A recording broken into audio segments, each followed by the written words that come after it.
Is this a new phenomenon that we're seeing this rise in DHT in women? Because you don't think about women having this 25, 30, 40 years ago. Why are we experiencing such a distinct increase in DHT in women? So to me, that's the big question. Why all of a sudden? I've been in the beauty industry for 24 years. The first 15 years of my career, this was not as big of an issue as it is now.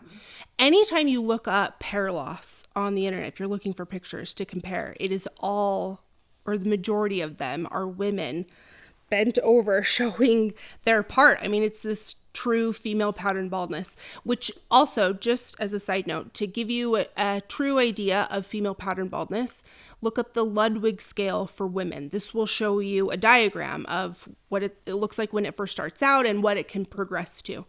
In the beginning of my career, I always thought, or we were taught, 2-3 years tops. If you can tackle it within that amount of time, then you're good to go.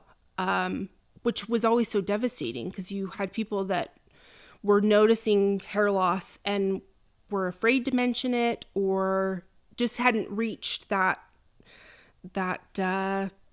lowest point with their hair loss to go, okay, I'm going to go to my doctor and talk to them about this, or I'm going to bring this up to my hairstylist. Yeah.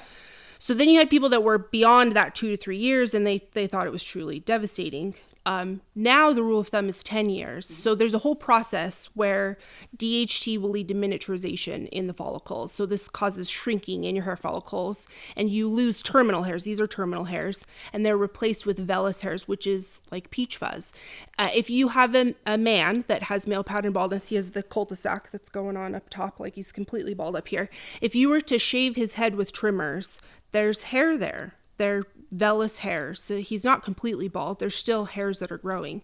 So this increase in miniaturization has become more and more common.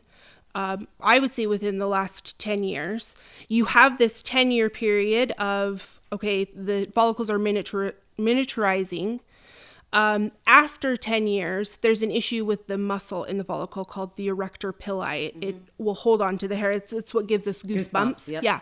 So it's almost like after a certain point, the erector pili is like, I can't do this anymore. So I'm not going to hold on to your hair. You're going to lose it. Mm-hmm. So I started asking this question with clients. Why are we seeing this increase in clients that have this DHT issue? And this all came about from a client who she was actually experiencing hair loss from a fungal medication. She had picked up a foot fungus from a nail salon.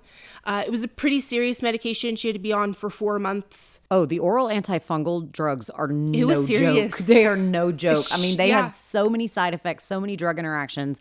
They're very poisonous. Yes. Oh, yeah. It was serious. She had to have blood work done every 6 to 8 weeks to check her liver function. Yep. Mm-hmm. Yes. Yeah. So she was thinking about getting a red light therapy cap and was saying, oh, they're so expensive. These are $1,200 to $1,400. And they were a little bit newer on the market. I had heard of them, but hadn't researched them a whole lot. And so as we were weaving her hair, she said, this is the one that I'm looking at. It was like, well, read me the description. And it talked about how the laser was deep enough to penetrate the scalp